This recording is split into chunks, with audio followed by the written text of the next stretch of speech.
சில விஷயங்கள் நம்மளுடைய லைஃப்பில் நம்மளை மாற்றும்.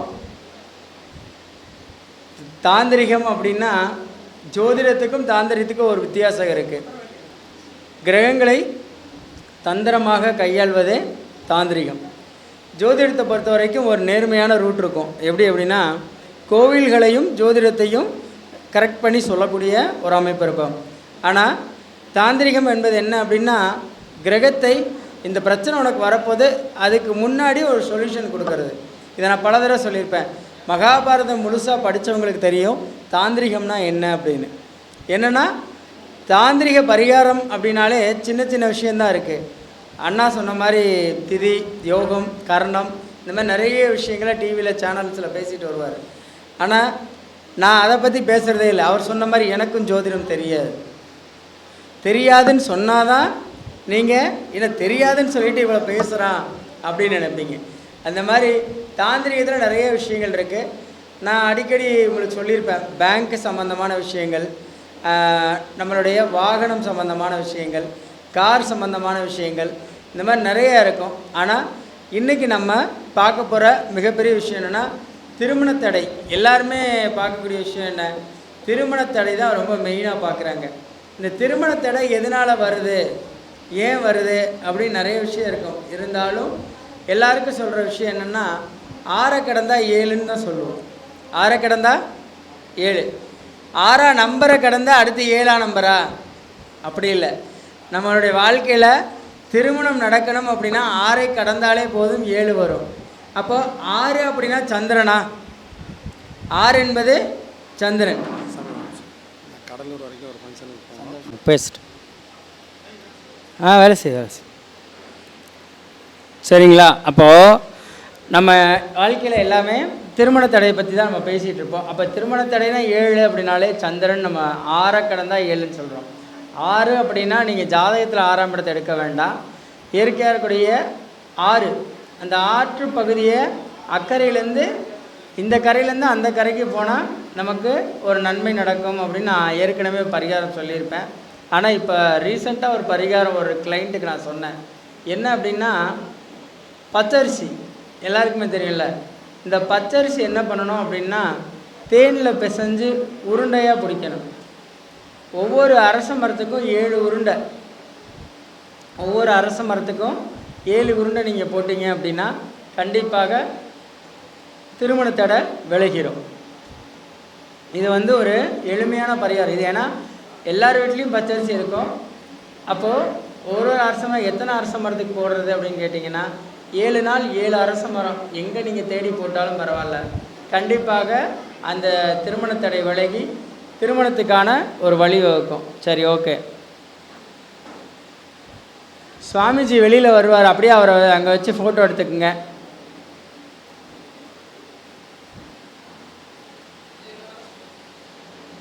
ஏழு உருண்டை பச்சரிசி உருண்டைங்கய்யா. அந்த பச்சரிசி பார்த்தீங்கன்னா தேனில் நினச்சி உருண்டை பண்ணிக்கணும்.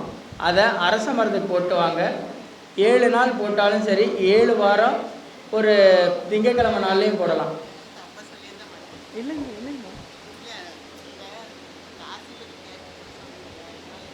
அதனால வந்துடலாங்க. அம்மா நீங்கள் வேறு, நான் உங்களோட பையன் நீங்கள் வேறு சும்மா சரிங்களா? அப்படி ஒவ்வொரு நாளும் நம்மளுடைய இந்த பரிகாரம் பச்சரிசி உள்ள பரிகாரம் ரொம்ப சக்ஸஸ் ஆகிடுச்சு. நான் சொல்லி ஒரே ஒரு காலையில் போடணுங்க. 6 to 7 காலையில் 6 to 7 நீங்கள் இந்த பச்சரிசி உருண்டை போடுங்க. கண்டிப்பாக திருமணத்தடை விலகும். 7 வாரம் போடணும். திங்கக்கிழமையாக இருந்தால் பரவாயில்ல, ரொம்ப சிறப்பு. சரிங்களா? ஏன்னா பயனுள்ள நம்ம நிறைய சிறு சிறு பரிகாரங்கள் தான் கொடுக்குறோம். அதை இருந்து பொறுமையாக கேட்கலாம், தப்பு இல்லை. சரிங்களா? அடுத்து நம்ம கல்வி நிறைய பேருக்கு தடையாக இருக்கும். அப்போ இந்த கல்வியை நம்ம தடையான கல்வி எப்படி சரி பண்ணுறது? ஏற்கனவே சொல்லியிருப்பேன். நான் திருச்சியில் இருக்கக்கூடிய வேதபுரீஸ்வரர் கோயிலுக்கு போய் அர்ச்சனை பண்ணிட்டு வாங்க, கண்டிப்பாக கல்வி தடை விலகணும். ஆனால் நம்ம மக்கள், சார் நான் சென்னையிலேருந்து திருச்சி போனால் எனக்கு செலவாகுது, வீட்டிலேருந்து பண்ணுற மாதிரி ஒரு பரிகாரம் சொல்லுங்கள். கல்வினா என்ன கிரகம்? இந்த அண்ணன் ஒருத்தர் எப்பா எல்லாரும் கிளம்பிட்டாங்க நம்ம மட்டும் ஏன் நிற்கணும்னு கிளம்புறாரு. சும்மாண்ணே சரிங்களா. அப்போது அந்த வேதபுரீஸ்வரர் கோயிலுக்கு போயிட்டு வந்து, அப்போ கல்வியினுடைய கிரகம் என்ன? புதன், குரு கூட சொல்லிக்கலாம், ஆசிரியர்னு சொல்லிக்கலாம், இங்கிட்ட புதனையும் சொல்லிக்கலாம். அப்போது புதனுடைய காரகத்துவங்கள் தான் நம்ம எல்லாமே பார்ப்போம். ஆனால் இதில் என்ன விஷயம் அப்படின்னா, பசுமையான இடங்கள் புதன் தானே, பச்சை பசேன்னு இருக்கக்கூடிய இடங்கள் புதன் தானே. யாருக்கெல்லாம் கல்வியில் தடை இருக்கோ ஆலமரத்து கீழே சரிங்களா, புதன்கிழமை புதன் உரையில் ஒரு 1 hour போய் உங்கள் குழந்தைங்களை தூங்க வச்சு கூப்பிட்டு வந்தீங்கன்னா கண்டிப்பாக ஞானம் கிடைக்கும், நல்ல கல்வி அறிவு கிடைக்கும், தடையில்லாத கல்வி உண்டாகும். ஆலமரம் அவ்வளோ சீக்கிரம் வந்து உடஞ்சிருமா, இல்லை சின்ன மரமா பெரிய மரமா? நூற்றாண்டை கடந்து கூட இருக்கக்கூடிய மரம் தானே. கல்வி ஞானம் என்பது எல்லாருக்குமே, ஒரு மனிதன் இறந்தாலும் அவனுடைய ஞானத்தை யாராலுமே எடுக்க முடியாது. அவன் போட்டிருக்க ட்ரெஸ் எடுத்துக்கலாம், நகை நட்டு எடுத்துக்கலாம், அவனோட சொத்து பத்துக்கள் எடுத்துக்கலாம், அவன் படித்த கல்வியை மட்டும் நம்மளால் எடுக்க முடியாது. அவனுடைய தான் அந்த ஞானமும் போயிடும். புரியுதுங்களா? அப்போது ஆலமரத்தில் ஒரு மணி நேரம் புதன்கிழமை புதன் உரையில் உங்கள் படிக்காத குழந்தைய தூங்க வச்சு கூட்டிகிட்டு வாங்க, கண்டிப்பாக நல்லா படிப்பாங்க. அதிலிருந்து இது வந்து ஒரு எளிமையான கல்வி தடைக்கான ஒரு பரிகாரம். பெரியவங்களுக்குமே நீட் தேர்வு பாஸ் ஆகலை அப்படின்னாலும் இதை செஞ்சு பாருங்கள், கண்டிப்பாக சக்ஸஸ் ஆகும். ஐயா உங்களுக்கு என்ன கல்வி தடை வரப்போகுது? ஓ இந்த ஜோதிடம் வராதவங்களுக்கா? அப்படி சொல்லுங்கள். ஜோதிடம் படிக்கிறோம், ஆனால் ஞாபகத்தில் இல்லை, எவ்வளோ படித்தாலும் எங்களால் தொழில்முறை ஜோதிடர் ஆக முடியல அப்படின்னு நினைக்கிறவங்களுக்கு ஒரு விஷயம் சொல்கிறேன், நல்லா கேளுங்க. ஆலமரத்தில் படுக்கிறது குழந்தைங்க ஓகே. ஜோதிடத்தினுடைய இன்னொரு காரகத்துவம், ஜோதிடமே புதன் தானே, ஜோதிடமே புதன் தான். அப்போது நல்ல ஞானம் பெறணும் அப்படின்னா புத்திக்காரகனுடைய ஆசீர்வாதம் கண்டிப்பாக வேணும். புதன் உரையில் புதன் பகவான் சரிங்களா, பாசி பயிர் தான் எல்லோரும் வைக்க சொல்லுவாங்க. அதை காட்டி புதனுக்கு உகந்தது இன்னொன்று இருக்குது, என்னன்னு சொல்லுங்கள் ஐயா? பச்சை பயிர் தான் பாசி பயிர். அதான் இதுதான் தாந்திரிகம். ஜோதிடத்தில் பல ரூட் இருக்குது, கண்டுபிடிச்சி நம்ம கோயில் அது இதுன்னு போயிடலாம். ஆனால் தாந்திரியத்தை பொறுத்த வரைக்கும் அவ்வளோ சீக்கிரம் கண்டுபிடிச்சலாம் போக முடியாது. அப்போது அந்த புதனுடைய காரகத்துவம், ஜோதிடர்களே புதன் தான், புதனுக்கே புதன் பரிகாரம் வேணும்ல, புத்திக்காரகன் வேலை செய்யணும்ல. அப்போ புத்தியை நம்ம என்ன சொல்கிறோம்? பச்சை பயிர் வச்சா புத்தி வருமா? வராது. அதை காட்டி ஒரு விஷயம் இருக்குது. புதன் சார்ந்த விஷயங்களை யார் சொல்கிறீங்களோ அவங்களுக்கு கண்டிப்பாக பரிசு உண்டு.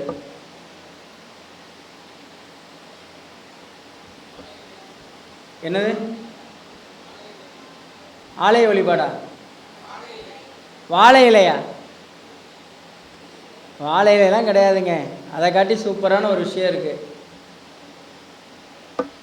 யோசிங்களேன். இதுதான் தந்திரம். பச்சை காய்கறிகள்லாம் கிடையாது.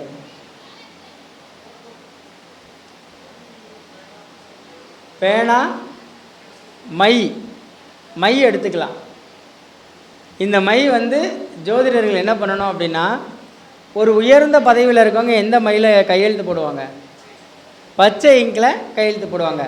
ஒவ்வொரு மாதாந்திர கருத்தரங்களும் நீங்கள் பச்சை இங்கில் எழுதி பாருங்கள், அது உங்கள் மைண்டில் கண்டிப்பாக செட் ஆகும். ப்ளூ கலர் பேனால் எழுதினீங்கன்னா எப்படி மண்டைக்கு ஏறும்?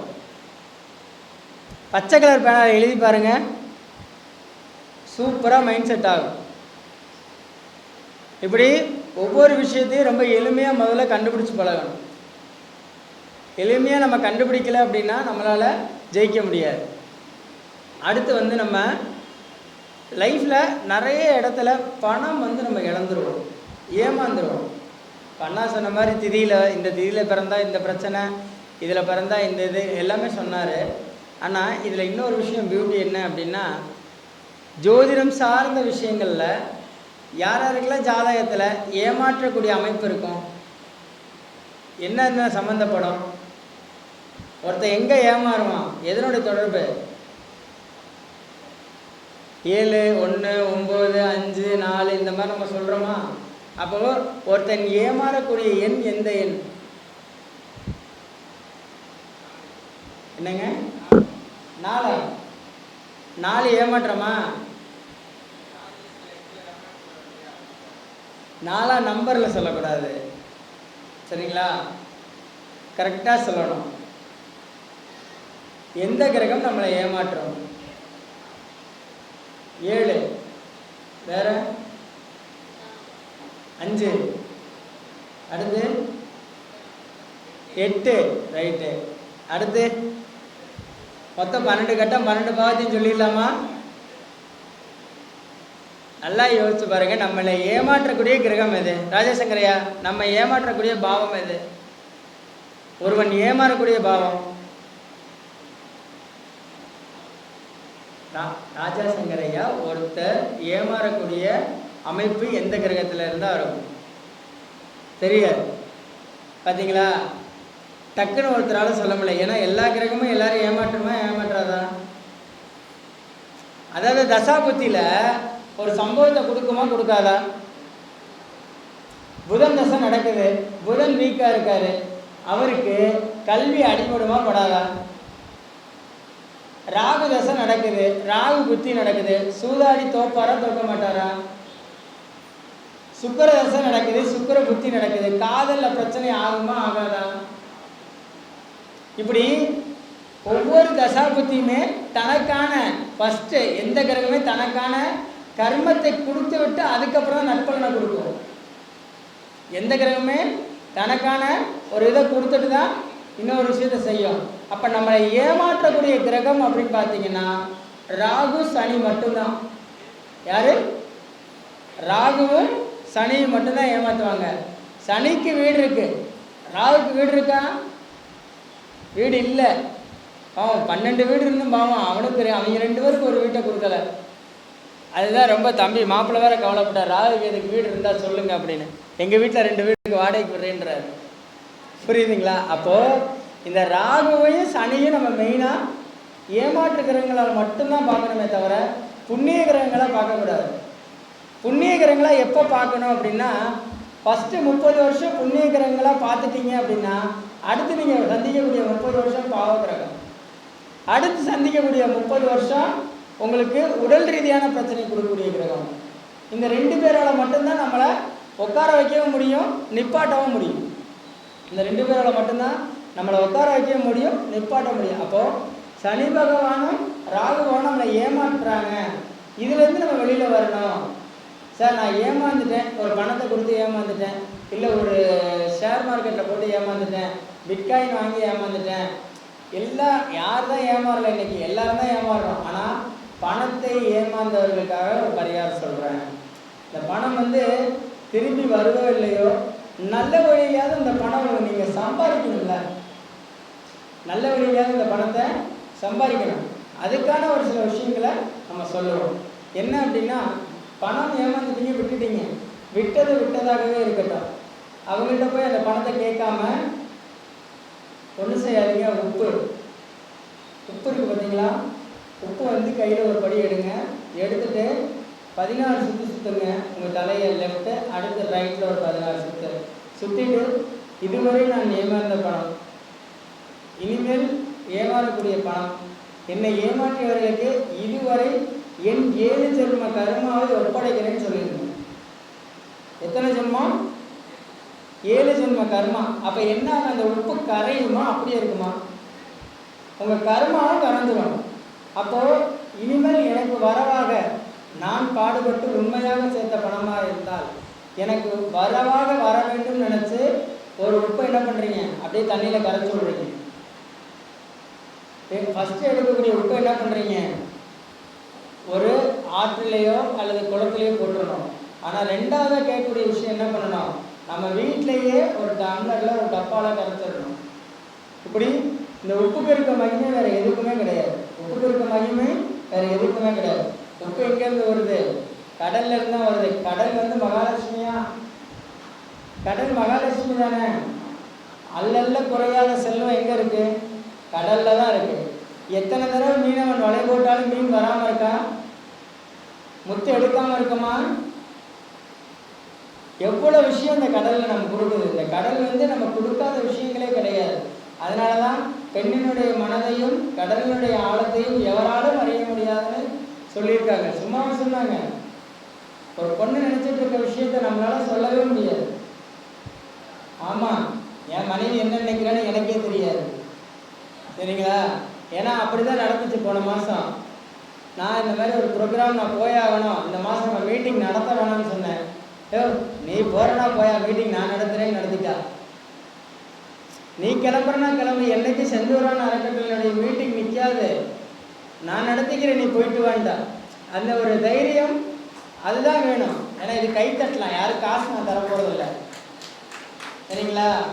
ஏன்னா போனதாக ராஜசங்கர் ஐயா கூட மேடையில் என்னுடைய மனைவி பேருதான் சொன்னார். அது எனக்கு கொஞ்சம் வருத்தம் தான். அதை பாவீங்களா, கஷ்டப்பட்டு உருவாக்குறேன், என் பேரை சொல்லலையே அப்படின்னு ரேணுகம்மான்னு சொன்னார். திருமதி ரேணுகா பிரகாஷன் சொல்லியிருந்தா கூட சந்தோஷப்பட்டிருக்கேன்.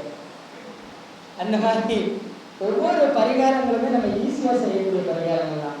சரி, அடுத்து வந்து நம்மளுடைய முன்னோர்கள் தானியங்களை வச்சு பரிகாரம் பண்ணியிருக்காங்க, தெரியுமா ஐயா? கம்பு வந்து ஒரு தானியம் தான். கேழ்வரகு, சோளம், சோளத்திலேயே சிகப்பு சோளம், வெள்ளை சோளம், புரியுதுங்களா? அடுத்து நம்ம மக்காச்சோளம். இந்த மாதிரி 5 விதமான தானியங்கள் மூலமாக தன்னுடைய கஷ்டங்களை தீர்த்திருக்காங்க. எப்படின்னா, வறுமை அதிகமாக இருக்கு அப்படின்னா கேழ்வரகு தானமாக கொடுக்கணும். வறுமை அதிகமாக இருக்கு, நான் கடனில் மாட்டி கஷ்டப்படுறேன் அப்படின்னா கேழ்வரகு கூழோ அல்லது கேழ்வரகையோ தானமாக கொடுத்தீங்கன்னா கண்டிப்பாக வறுமை நீங்கிடும். ஏன்னா கேழ்வரகை பொறுத்த வரைக்கும் என்னென்னா, வறுமையினுடைய சாப்பாடே ஃபஸ்ட்டு அதுதான். பணக்கார வீட்டில் தான் அரிசி சோறு இருக்கும். அப்போ நம்ம என்ன குடிப்போம்? இந்த கேழ்வரகு களி தான் சாப்பிடுவோம். களி சாப்பிட்டாதான் உனக்கெல்லாம் புத்தி வரும்னு சொல்கிறாங்களா? அப்போ ரொம்ப வறுமையாக இருக்குது, கஷ்டப்படுறீங்க அப்படின்னா மாரியம்மன் கோயிலுக்கு எது கூழ் வைக்க சொல்கிறாங்கன்னு தெரியுதா? நான் வறுமையிலும் என்னால் முடிஞ்சதை நான் செஞ்சுருக்கேன், எனக்கு நீ ஒரு நன்மையை செய்ய. மாரி என்றால் சந்திரன், சந்திரன்னால் நம்ம மகாலட்சுமி தான் சொல்லணும், தாயார் தான். நம்ம வீட்டில் இருக்க ஒவ்வொரு அம்மாக்களும் மனைவிமார்களும் தங்கைமார்கள் எல்லாருமே மகாலட்சுமி தானே. அப்போது மாரியம்மனுக்கு கூடுங்கிற காரணம் என்னென்னா நம்மளுடைய வறுமையை போக்குறதுக்காக. அப்போ இந்த கேழ்வரகை தானமாக கொடுக்கும்போது நம்மளுடைய வறுமை நீங்கி வருமானம் வரும்னு சொல்கிறேன். வறுமை நீங்கி வருமானம் வரும். அதுக்கடுத்து கம்பு. இந்த கம்பு வந்து பார்த்தீங்கன்னா உடல்நிலை பாதிக்கப்பட்டவர்கள் என்ன பண்ணால் கம்பம் கூட வந்து நம்ம தானமாக கொடுக்கலாம்.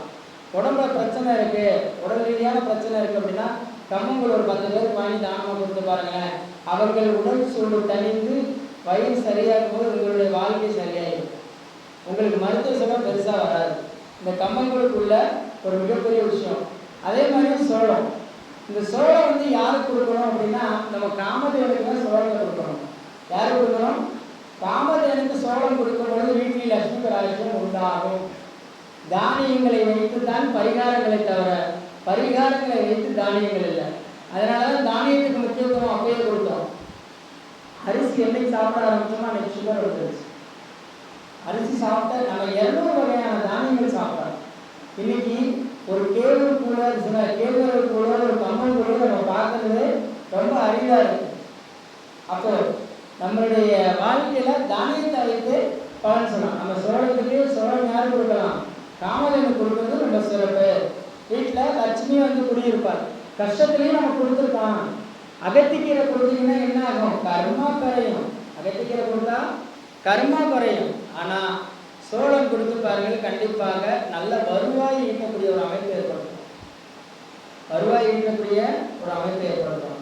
அதுக்கடுத்து நம்ம மக்காச்சோளம். ஐயா, மக்காச்சோளம்னு எதுக்கியா பேர் வந்துச்சு? அந்த சோளம் மக்காது. எப்பவுமே அந்த சோளத்துக்கு ஒரு முக்கியத்துவம் உண்டு. ஏன்னா அந்த பவுடர் நம்ம அரைச்சா என்ன ஆகும்? அப்படியே பேஸ்ட் மாதிரி வருமா? ஒரு அந்த சிலர் அந்த கான்ஃப்ளவர் மாவு பசைன்னு சொல்கிறாங்கல்ல, அப்போ அதான் அல்வா, ஐஸ்கிரீமு, அதனால பல விஷயங்கள் நமக்கு நன்மை தான். ஆனால் இந்த மக்காச்சோளம் எதுக்காக பயன்படுத்தலாம் அப்படின்னா, தங்க நகையை அடகு வச்சுருந்தீங்கன்னு வைங்க, மக்காச்சோளம் ஒரு 10 கிலோ 5 கிலோ வாங்கி அதை மாதிரி மாவு மாதிரி அரைமுறையாக அரைச்சி மாட்டுக்கோ அல்லது ஆட்டுக்கோ இந்த மாதிரி தீவனமாக கொடுத்தீங்கன்னா அடகு வைத்த தங்கத்தை சீக்கிரம் மீட்கிறதுக்கு ஒரு வழி கிடைக்கும். இதுக்கு மேலே எளிமையான பரிகாரம் என்னால் கொண்டு வரவே முடியாதுன்ற மாதிரி செலவில்லாத பரிகாரம் தான் எல்லாருமே கேட்குறாங்க. எவ்வளோ செலவான பரிகாரம் யாருமே கேட்கறது இல்லை. சரி, தானியங்களை வைத்து நம்ம ஒரு பரிகாரம் சொன்னோம். அதுக்கடுத்து வந்து வாழ்க்கையில் ரொம்ப கஷ்டப்படக்கூடிய, நம்மளை கஷ்டப்படுத்தக்கூடிய கிரகம் வந்து யார்? சனி பகவான். எல்லா விதமான துன்பங்களையும் அவர் கொடுப்பார். எல்லா விதமான துன்பங்களையும் கொடுப்பார். இன்பத்தையும் கொடுக்கக்கூடிய ஒரு சனி பகவான் தான். நமக்கு நீதி எழுதக்கூடியவரும் அவர் தான். நம் தலையெழுத்தை மாற்றக்கூடியவரும் அவர் தான். நீதி எழுதக்கூடியவரும் அவர் தான். நம்ம தலையெழுத்தை மாற்றக்கூடியவர் அவர் தான். இவ்வளவு நேரம் ஒருத்தர் திரும்பி திரும்பி பார்க்கவே இல்லை. நான் பேசினதுக்கு அப்புறம் தலை அப்படின்னு 4 தடவை திரும்பி பார்த்துட்டாரு வாட்சை. முதல்ல மண்டபத்துக்காரங்கிட்ட சொல்லி இந்த வாட்சை கரெக்டாக சொல்லணுமாப்பா. ஆமா, இல்லை இல்லை, யாரும் உங்களை கூப்பிடல, நான் பேசுற வரைக்கும் நீங்க உட்காருங்க. அப்போ எதுல விட்டேன்? இப்படித்தான் மக்காச்சோளம் தங்க, நம்ம மக்காச்சோளத்தை தானமாக கொடுக்கும்போது என்ன ஆகும்னா நமக்கு தங்க நகை மீட்கக்கூடிய ஒரு வாய்ப்பு ஏற்படும். சரி சார், என்ன சார் தானியத்துல பரிகாரம் சொல்றீங்களா? இருக்கிறத வச்சு தானே அன்னைக்கு நம்ம வாழ்ந்தோம். அன்னைக்கு நம்ம ரோட்டு வீடு கட்டி வாழலையே, குடிசை வீட்டில் தானே வாழ்ந்தோம். அன்னைக்கு கரண்டே இல்லையே. அதான் நீ சொன்னாங்க, ஒவ்வொரு திதிக்கு அவர் சொன்னதுல ஒரு சில விஷயங்கள் உண்மைதான். சதுர்த்தி திதின்னு சொன்னாரு, சோம்பேறின்னு சொன்னாரு, அதுக்கப்புறம் ஒரு விஷயம் சொன்னாரு, நல்ல ஒரு ஆக்டிவானவங்க அப்படின்னு. ஏன்னா என்னுடைய மனைவி சதுர்த்தி திதி தான், சோம்பேறி தான், பட் ஆனால் மற்ற விஷயங்கள்ல புத்தி கூர்மையான ஆள். அவங்களை பொறுத்த வரைக்கும் என்னன்னா எச்சாரு வேலை பாடுறா அப்படின்னு சொல்றாரு. ஆனா வேலை அவங்க பார்க்க மாட்டாங்க. ஒன்றும் இல்லை, எப்படின்னா நாங்கள் ஒரு தோட்டத்தில் ஒரு வேலை பார்த்துட்டு இருக்கோம். அப்போ சீக்கிரமா சீக்கிரமா வாங்க வாங்க 2 கொய்யா பழத்தை பிடுங்கினாங்க. திரும்பி அதுக்கப்புறம் பார்த்து ஆளையே காண, சாக்கில் கட்டும்போது வந்தாங்க. எங்கடா போனேன் அப்படின்னு கேட்டா, இல்லை நீங்கள் எத்தனை கூட பறிச்சிருக்கீங்கன்னு பார்க்க வந்தேன்னாங்க. ஆஹா, எப்படிங்க சோம்பேறினாலும் ஒருத்தர் ஒரு விஷயத்தை ஆரம்பிச்சு விட்டுட்டு அங்கேருந்து அப்படியே நேக்காக கலண்டு போகிறாங்கல்ல, அது கரெக்டு தான். ஒவ்வொன்றும் திரும்பி பார்க்கும்போது கரெக்டு தான். அண்ணன் சொல்றதுல ஒரு உண்மை இருக்குது. ஏன்னா நம்மளை பற்றி மட்டுமே பேசிட்டு இருக்கக்கூடாதுல்ல. நிறைய பேர் நிறைய கருத்துக்கள் சொன்னாங்க. அவர் 2019 ஃபீல்டுக்குள்ள வந்தேன்னு சொன்னார். உண்மை, நானும் 2018 தான் ஃபீல்டுக்குள்ள வரேன். அப்போது அவருக்கு ஒரு ஜாதகத்துக்கு 100 ரூபா வாங்கினாரு, நான் அப்பயே ஒரு ஜாதகத்துக்கு 2000 ரூபா வாங்கினேன். அப்புறம் இன்னொரு விஷயம் சொன்னார், சொன்னால் நம்ம ஒரு பாயிண்டாக சொல்லணும், அடுத்து அவங்க நம்மகிட்ட வரணும். அந்த மாதிரி நான் நிறைய பேரை பிரமிக்க வச்சுருக்கேன். அவர் அடுத்த கஸ்டமர் பார்க்க மாட்டார். ஆனால் எனக்கு இருக்க எல்லாருமே பழைய கஸ்டமர் தான். எங்கே போனாலும் என்கிட்ட தான் வருவாங்க. எனக்கு தெரியும் என்னைக்குனாலும் அவன் என்கிட்ட தாண்டா வருவான். என் வீட்டுக்காரங்க ஏங்க அவங்க ஏங்க என்னைக்குனாலும் அவன் என்கிட்ட வருவான். இப்படி என்னைக்குனாலும் அந்த அம்மா என்கிட்ட வரும். அதே மாதிரி தான் இப்போ நம்ம திருச்சியில் ஒருத்தவங்க பிள்ளைங்கிட்ட ஒரு ஹோமம் பண்ணோம். ஃபஸ்ட்டு அந்த பொண்ணு பாஸ் ஆகலை, ஆனால் இப்போ பாஸ் ஆகிடுச்சு. அந்த தகவலை என்கிட்ட அவங்க சொல்லவே இல்லை. உனக்கு புரியுதுங்களா? அந்த பொண்ணை பாஸ் ஆகிடுச்சு, ஆனால் ஹோமம் பண்ணணும் நடக்கலைன்னாங்க. ஹோமம் பண்ணி ஒன்றும் 1 வருஷம் ஆகலை, ஒரு 6 மாதம் தான் ஆகுது. 6 மாதத்துல ஒரு நல்ல ரிசல்ட் வந்துருக்குல்ல. ஆனால் அதை நம்மக்கிட்ட கூப்பிட்டு சொல்ல மாட்டேங்கிறாங்க. நம்மளுடைய வாடிக்கையாளர்கிட்ட பிடிக்காத ஒரு விஷயம் என்னென்னா, ஃபோன் பண்ணி சொல்லினாலும் பரவாயில்ல, ஒரு பரிகாரம் செஞ்சேன் சார், அது சக்ஸஸ் ஆகிடுச்சு, ஒரு தேங்க்யூன்னு ஒரு மெசேஜ் அனுப்பிச்சாலே குரு சாபம் வராது. நன்றின்னு தான் உங்களை அனுப்ப சொல்கிறேன். நீங்கள் சம்பாதிச்ச பணத்தை ஷேர் கேட்கல. ஏன்னா ஃபேஸ்புக்கில் பல விளம்பரங்கள் நம்மளை பற்றி வரும். விமர்சனத்தை பார்த்துக்கிட்டு இருந்தால் ஜெயிக்க முடியுமா? என்றைக்குமே ஜெயிக்க முடியாது. ஒருத்தன் திட்டிக்கிட்டே இருப்பான், அது நாய் குலைக்குதுன்றதுக்காக நான் திரும்பி குலைக்க முடியுமா? எனக்கு தான் வாய் வலிக்கும். அதனால தான் சொல்லுவேன், விமர்சனம் போடுற எல்லாரையுமே இன்னும் நல்லா விமர்சனம் போடுறதுன்னு எப்போவுமே சொல்லுவேன். அது மாதிரி நம்ம அடுத்த விஷயம் நம்ம பார்க்கணும். என்னென்னா, தொழிலில் முன்னேற்றமே இல்லை சார். தொழில் முன்னேற்றமே கிடையாது. தொழிலுக்குரியவர் யாரு? சனி பகவான். அப்போ இந்த சனி பகவானை வச்சு தான் எல்லாமே நடக்குதா, இந்த பிரபஞ்சமே இயங்குதா அப்படின்னா, தொழிலில் முன்னேற்றம் இருக்கோ இல்லையோ பணம் வரணும். என்ன வரணும்? பணம் வரணும். அந்த பண வரவை நம்ம தான் ஏற்படுத்தணும். அந்த பண வரவை நம்ம தான் ஏற்படுத்தணும். உழைச்சாதான் காசு வரும், சும்மா இருந்தால் வராது. நான் 10 ஜாதகம் பார்த்தா தானே பணம் போடுறோம். ஜாதகமே பார்க்கலன்னா எப்படி நான் மதுரையிலேருந்து திருச்செங்கோடு வந்து மறுபடியும் வீட்டுக்கு போகிறதுக்கு 10,000 காருக்கு செலவாகுமா இல்லையா? ஸோ எதுவுமே நமக்கு சும்மா வராது. என்கிட்ட ஒருத்தர், சார் எனக்கு ஜோதிடமே நான் வந்து கிட்டத்தட்ட 7 வருஷமாக பார்க்குறேன் சார், படிச்சுட்டு இருக்கேன் சார். என்ன சார் சொல்றீங்க அப்படின்னா, ஆமாம் சார், ஆனால் எதுவுமே மண்டையில் ஏற மாட்டேங்குது. ஏன் சார் அப்படிங்க. அப்புறமே கொஞ்சம் யோசித்தேன், என்ன ராசி என்ன நட்சத்திரம்னு கேட்டேன். நார்மலாகவே இப்போ அவர் சொன்னார், சார் நான் வந்து மேஷராசி அஸ்வினி சொல்கிறோம் சார். அப்போ கேது பகவான் தானே அஸ்வினி, ஜோதிடம் ஏன் வராது? வருங்க, நான் ஜோதிடம் வருது. ஆனால் அவர் என்ன தப்பு பண்ணியிருக்காருன்னா, அவர் எல்லாமே இலவசமாக படிச்சிருப்பார். யாரெல்லாம் இலவச வகுப்பு போடுறாங்களோ அந்த குரூப்ல இவர் இருப்பார். என்கிட்ட காமிச்சார், கிட்டத்தட்ட ஒரு 200 குரூப்ல இருக்கு. பாருங்க சார், இது எல்லாமே இந்த ஒரு நாள் கிளாஸ் போடுறது, ஆஃப் டே கிளாஸ் போடுறது, 1 hour கிளாஸ் போடுறது. எப்படிதான் அவருக்கு தெரியும், உங்களுக்கு எப்படிங்க தெரியும் அப்படின்னா, சார் எல்லா குரூப்லையும் போட்டுறாங்களே சார், வாட்ஸ்அப்ல நண்பர்கள் சாட்டே கிடையாது. அப்ப சொன்னேன், ஒரே ஒரு குருநாதர் பணம் கட்டி படி, ஜோதிடம் உனக்கு வந்துடும் அப்படின்னு. எப்போ சொன்னேன்னா, போன வருஷம் பிப்ரவரி மாதம் என்னமோ சொன்னேன். அதே செப்டம்பர்ல ஒரு 2-3 குருநாதர்கிட்ட பணம் கட்டி படிச்சு இப்போ ஆஃபீஸ் போட்டு வருமானம் பார்க்குறேன். இப்போ எப்படி ஜோதிடம் வந்துச்சு? அப்ப என்னன்னா, குருனுடைய சாபம் இருந்திருக்கு. இலவசமா கத்துக்காத, மயக்குவாங்க. ஆனா ஒரு 100 ரூபாயாவது போட்டு கண்டிப்பா அது உனக்கு அவங்க கேட்க மாட்டாங்க, ஜோதிடர்கள் கேட்க மாட்டாங்க. உனக்கு மனசாட்சி இருந்தா ஒரு 100 ரூபாயாலும் ஜிபே பண்ணிடு. இன்னைக்கு நான் பாடம் படித்தேன், அதுக்கான கூலி நான் கொடுத்துட்டேன், அதுக்கான பலன் எனக்கு அப்படியே கிடைக்கணும்னு குரு பகவான்கிட்ட கேளு, புதன்கிட்ட கேளு, கண்டிப்பாக நடக்கும்.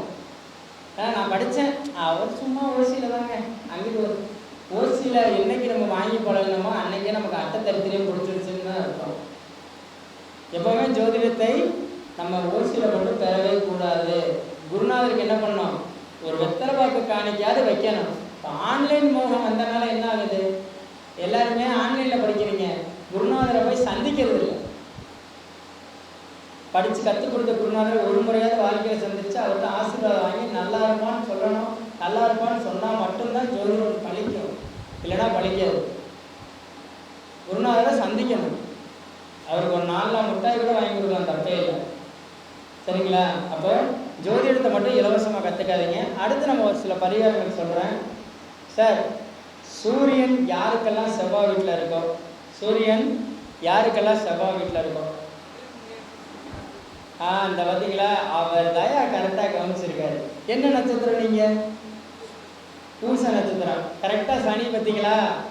ஏண்டா ஆரம்பித்த பாதியிலே விடுறையா அப்படின்னு சனி பகவான் கேள்வி வைக்கிறார். அப்போ இந்த தொழில் முன்னேற்றத்துக்கான பலன் அப்படின்னா சனி பகவானை மட்டும் எடுத்துக்க கூடாது, சனி குருவும் சேர்த்து எடுத்துக்கணும். அப்போ சனி குரு அப்படின்னா யாரோட காம்பினேஷனு? தொழில் பண்ணக்கூடியவங்க இல்லை வாத்தியார்களும் நம்ம எடுத்துக்கலாம்.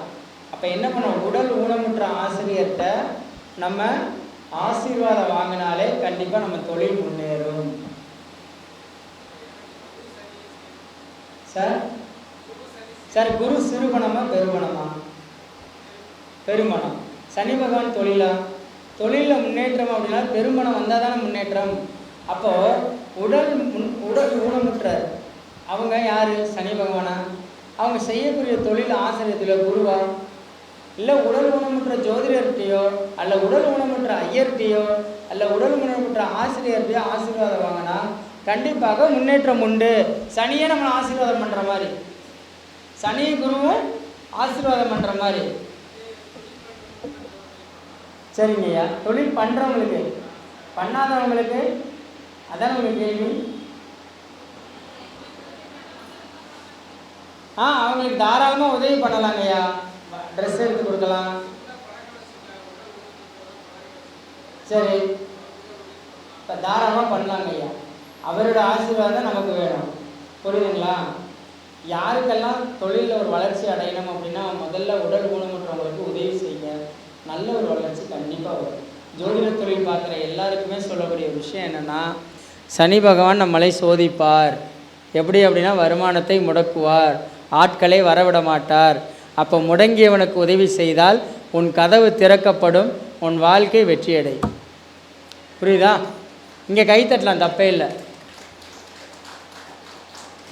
ஏன்னா 400 பேர் உட்காந்துருக்கீங்க.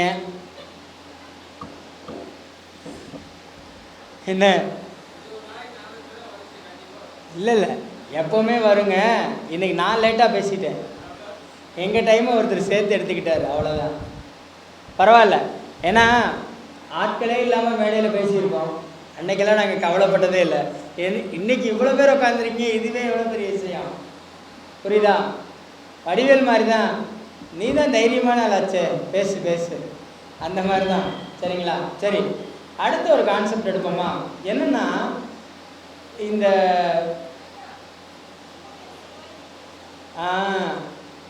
இந்த கிளம்பிட்டீங்களா? சரி, வாழ்த்துக்கு, போயிட்டு வாங்க. வேறு யாரும் வீட்டில் குழந்தைங்க ஸ்கூல் கூப்பிடணும், இன்றைக்கி ரம்ஜான் லீவு இருந்தாலும் ஒரு அம்மா அப்படி தான் சொல்லிட்டு போகுது, பையனை போய் ஸ்கூலில் கூப்பிடணுங்க. ஐயோ அம்மா, இன்றைக்கி ரம்ஜான் ஸ்கூல் லீவு. ஆமாம்ல அப்படின்னு என்ன பண்ணுறது? ஏன்னா கிளம்பணும்னு முடிவாகி போச்சு, அதை என்ன சொல்கிறதுன்னு தெரியாமல் சொல்லிட்டு போகிறது. சரி, சூரியன் செவ்வாய் வீட்டில். சூரியன் யார் வீட்டில் இருந்தால்? செவ்வாய் வீடு என்னென்ன வீடு? விருச்சகம், மேஷமா? அங்கே சூரியன் இருக்காரு. அவங்க எந்த வாகனம் எடுத்தால் சக்ஸஸ் ஆவாங்க? சூரியன் சம்மந்தப்பட்ட வாகனம் எடுத்தால் சக்ஸஸ் ஆவாங்களா? செவ்வாய் சம்மந்தப்பட்ட வாகனம் எடுத்தால் சக்ஸஸ் ஆவாங்களா? செவ்வாய் சம்மந்தப்பட்ட வாகனம் எடுத்தால் தான் சக்ஸஸ் ஆவாங்க. அப்போது செவ்வாய் என்ன கம்பெனியில் நம்ம சொல்கிறோம்? மாருதி. ஏன்னா மாருதின்றது கேது, சரிங்களா? ஆனால் மாருதி கம்பெனி தான் நம்ம சூஸ் பண்ணணும், சரியா? அதை காட்டி சார் இப்போ காருக்கே நம்ம சொல்கிறோம், பைக்குக்குமே மாருதி சுசுகி இருக்குது. புரியுதுங்களா? இந்த மாதிரி.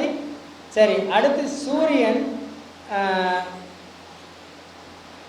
ரிஷப வீடு. சூரியன் ரிஷப வீட்டில் இருக்காரு.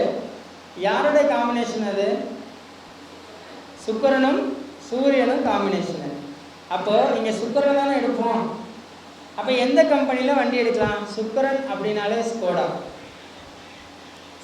சுக்கிரன் அப்படின்னாலே ஸ்கோடா கம்பெனியில் கார் எடுக்கலாம். பைக் எடுக்கிறீங்க அப்படின்னா சுக்கிரன் யார் வருவா? பைக்கு சுக்கிரன் யார் வருவா?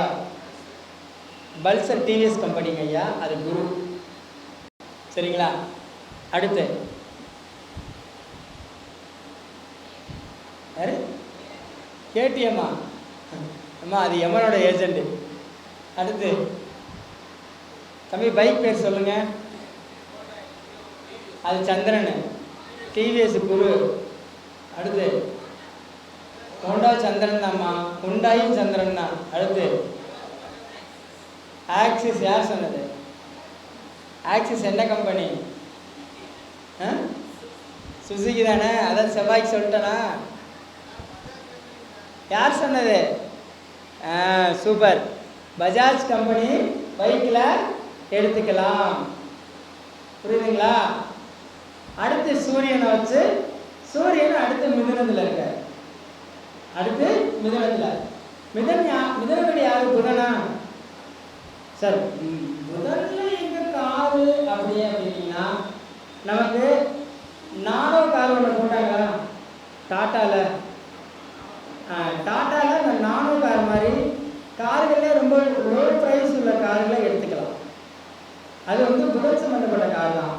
புதன் கிரகம் எப்பவுமே என்னென்னா லோ ப்ரைஸில் இருக்கக்கூடிய காரை எடுக்கணும், அதிக கூலிங் இருக்கக்கூடிய காராக இருக்கணும். அந்த மாதிரி எடுத்துக்கிறது ஒரு சிறப்பு, சரிங்களா?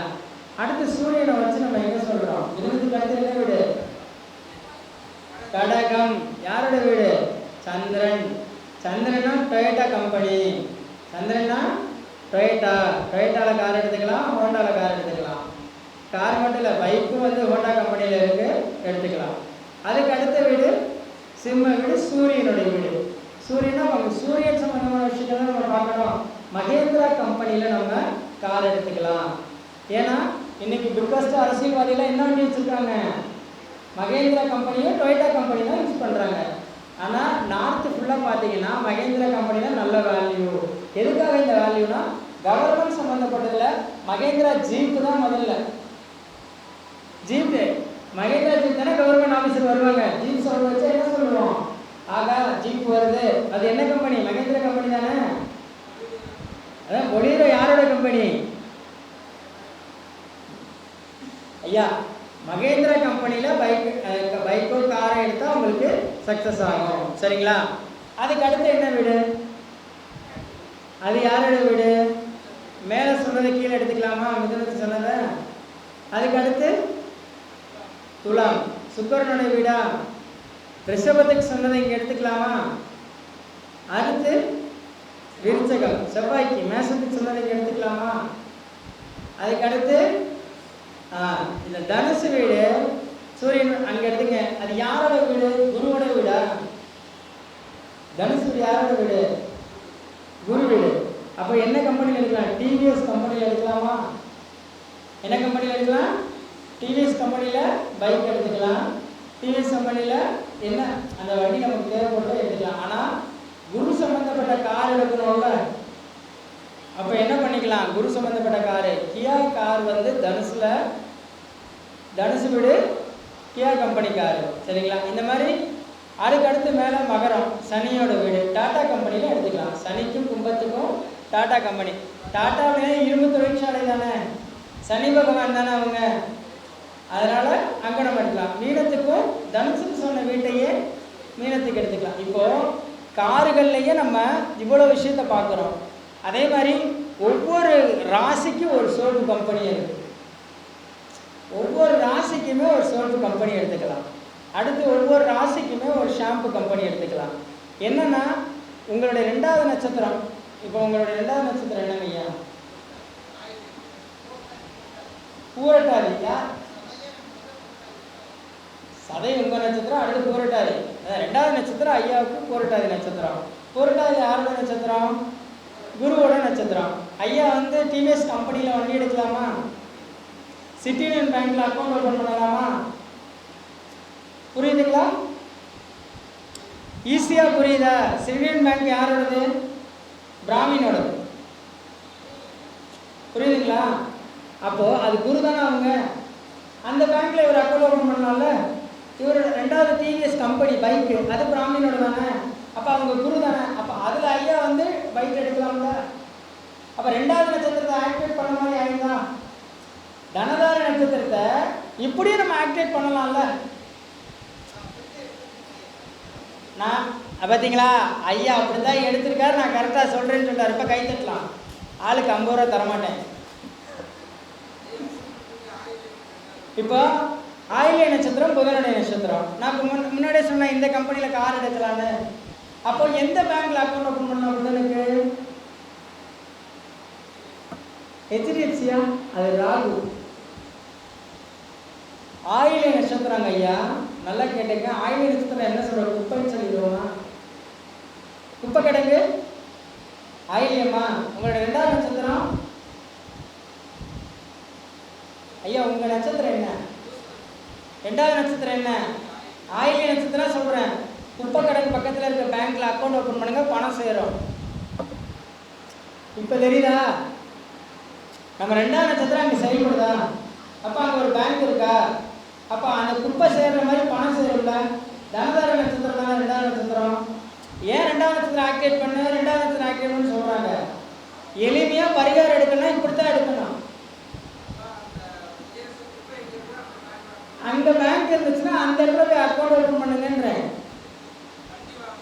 ஐயா. இப்போ வண்டி வாகனம் புதனுக்கு நான் சொன்னல, வாகனங்கள் இப்போ சொன்னா இல்லையா? வீடியோ பார்த்து மறுபடியும் தெரிஞ்சுக்கங்க, சரியா? இப்போ இங்கே யாராவது இருக்கு? உங்கள் நட்சத்திரம் என்னம்மா? உத்தரட்டாதி. 2வது நட்சத்திரம் என்ன? ரேவதி நட்சத்திரம் புதனுடைய நட்சத்திரமா? நிறைய பேர் இங்கே பாருங்க 2வது நட்சத்திரம் புதனுடைய நட்சத்திரமா இருக்கீங்க. அப்போ உங்களுக்கு குரு நல்லா இருந்தா கரூர் வைஸ்யா பேங்க்ல அக்கௌண்ட் ஓப்பன் பண்ணிக்கங்க, ஓகேவா? உங்களுக்கு சனி நல்லா இருந்தா இந்தியன் ஓவர்சீஸ் பேங்க்ல அக்கௌண்ட் ஓப்பன் பண்ணிக்கங்க, அவ்வளோதான். புரியுதா? உங்களுக்கு என்ன நட்சத்திரம்? சுவாதி நட்சத்திரம். எந்த பேங்க்ல அக்கௌண்ட் ஓப்பன் பண்ணுறீங்க? ஆல்ரெடி அவங்க ஓப்பன் பண்ணி கட்டுக்கட்டாக தான் வச்சுருக்காங்க, தரமாட்டாங்க, சரிங்களா? ஐயா வந்து சுக்கரனுடைய நட்சத்திரம். ஐயா சுக்கரனுடைய நட்சத்திரம் 2வது நட்சத்திரமா? பார்த்தீங்களா? சூரியனுடைய நட்சத்திரம். ஐயா பூராட நட்சத்திரம், அடுத்து உத்திராடம். உத்திராட நட்சத்திரம் சூரியனுடைய நட்சத்திரமா? அப்போ ஸ்டேட் பேங்க்ல அக்கௌண்ட் ஓப்பன் பண்ணால் அவர் ஜெயிப்பாரா ஜெயிக்க மாட்டாரா? SBI வந்து கவர்மெண்ட் தானே, சூரியன் தானே. அந்த பேங்க்ல அக்கௌண்ட் ஓப்பன் SBI நடத்துறது யாரு? நம்ம கவர்மெண்ட் தான் நடத்துது. மற்ற எல்லாமே என்னது கவர்மெண்ட் அத்தாரிட்டி தானே, தனியார் பேங்க் எல்லாமே. அப்போ ஐயா எங்கே ஓப்பன் பண்ணிக்கலாம்?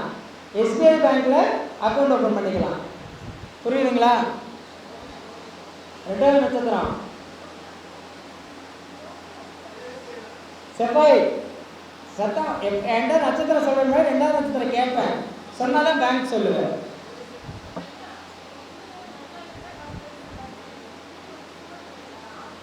ஆறில் இருக்காரு. அப்போ என்ன பண்ணணும்? நீங்கள் கருவேஷியா பேங்க்கில் அக்கௌண்ட் ஓப்பன் பண்ணாமல் இதில் சிட்டிவன் பேங்க்கில், அப்படி இல்லைன்னா ஐடிஎஃப்சி பேங்க்கில் அக்கௌண்ட் ஓப்பன் பண்ணிக்கலாம். ஐயா என்ன மிருகசீரிசம் செவ்வாயா? அப்போ செவ்வாய்னா எந்த பேங்க்கில் அக்கௌண்ட் ஓப்பன் பண்ணலாம்? கொட்டாக் மகேந்திராவில் அக்கௌண்ட் ஓப்பன் பண்ணிக்கலாம். சரிங்களா? ரோகிணி நட்சத்திரம் ரெண்டாவது நட்சத்திரமா இல்லை உங்கள் நட்சத்திரமா?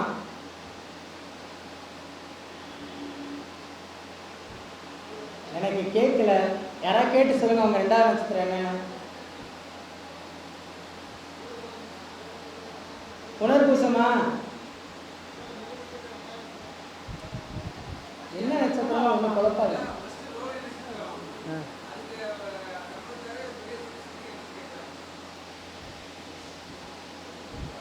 என்னடா இருந்து கேட்க. சரி, நீங்க ரோகிணி நட்சத்திரம். ரோகிணிக்கு அடுத்த நட்சத்திரம் என்ன? கேட்டா சொல்லுங்க.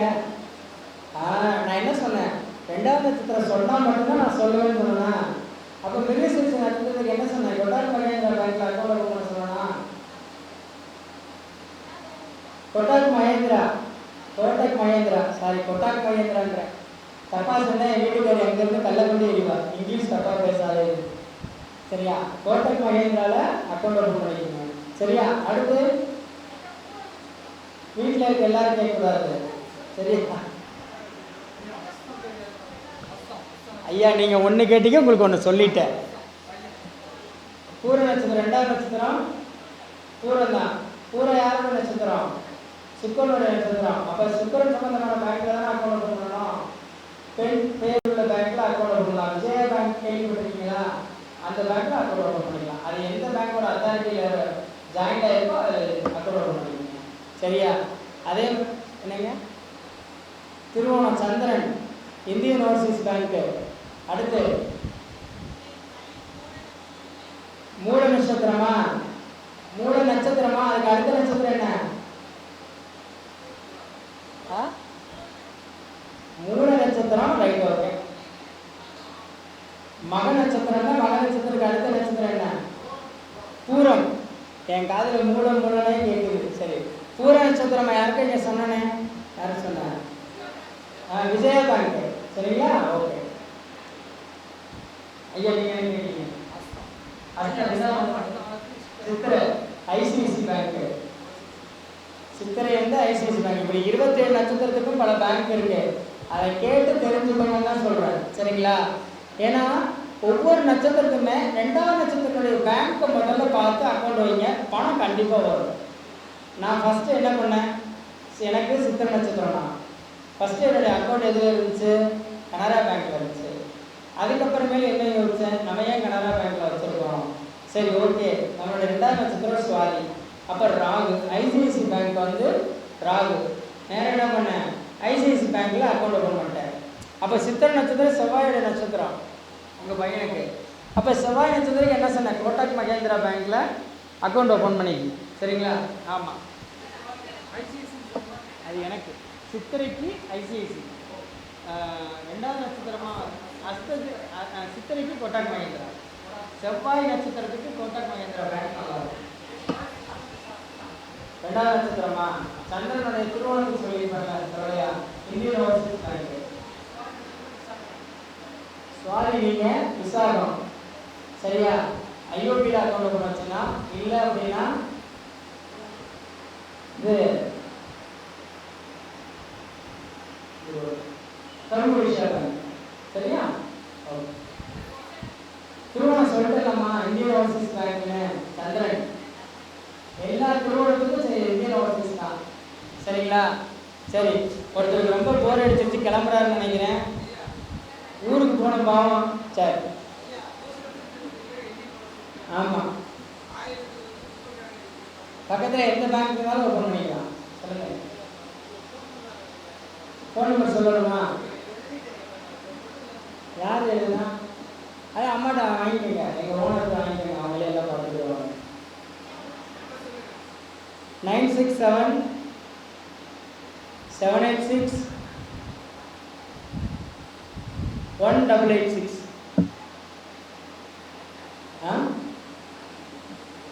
அவிட்ட நட்சத்திரம், 2வது நட்சத்திரம்.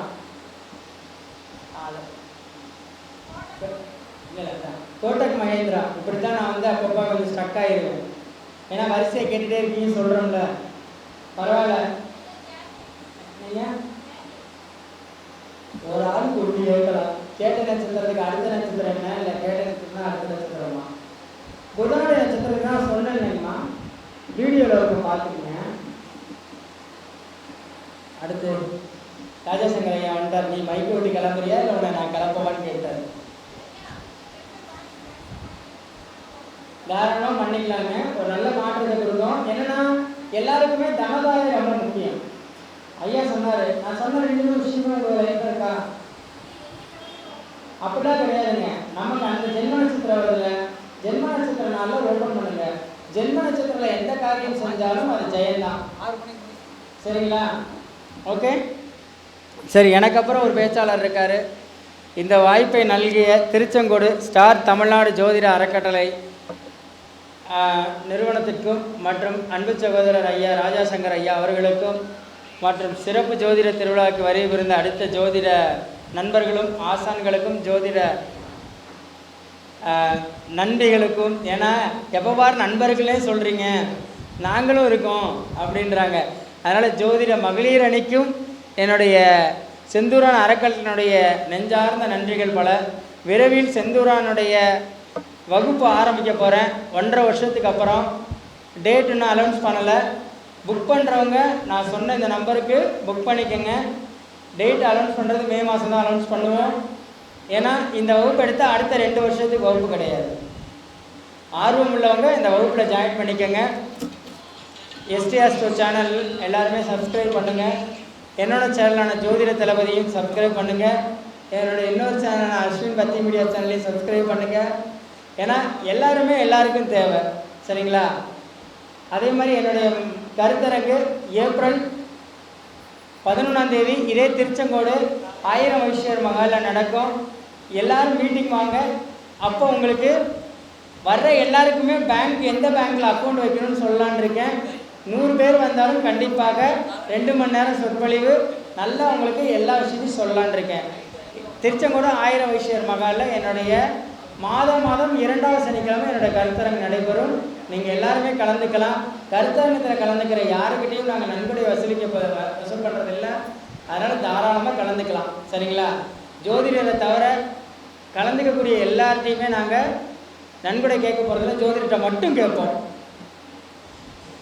ஏன்னா ஜோதிடர்கள் தான் வந்து நம்மளுடைய சேனல் மூலிமா சம்பாதிப்பாங்க. அதனால் அவங்கள்ட்ட மட்டும்தான் பணம் வாங்கலான்னு முடிவு பண்ணியிருக்கோம். சரிங்களா? சரி, இந்த வாய்ப்பை நல்கிய அன்பு சகோதரர் ஐயா ராஜாசங்கர் அவர்களுக்கும் அவர்கள் துணைவியார் அவர்களுக்கும் சத்யாம்மா அவர்களுக்கும் என்னுடைய நெஞ்சார்ந்த நன்றிகள். ஏன்னா போன முறை சத்யாம்மா, என்னுடைய மனைவி ரேணுகாம்மா மற்றும் எல்லாம் மகளிராக சேர்ந்து மகளிர் தினத்தை ரொம்ப சிறப்பாக நடத்தி மீட்டிங்கை வெற்றி பெற செஞ்ச அன்பு சகோதரிகள் அனைவருக்கும் மற்றும் என் மனைவி ரேணுகா அவர்களுக்கும் நெஞ்சார்ந்த நன்றிகள் பல. ஹரிக்கு எப்போவுமே நன்றி சொல்லிட்டு தான் இருக்கேன். நான் சேனலே சப்ஸ்கிரைப் பண்ண சொல்லிட்டேன். நான் 3 சேனலும் நம்ம சேனல் தானேண்ணா. நன்றி நன்றி நன்றி. அடுத்ததாக நம்மளோட அன்பு ஐயா தனக்குடி ஐயா அவர்கள் பேசுவார். இருந்து கேளுங்க.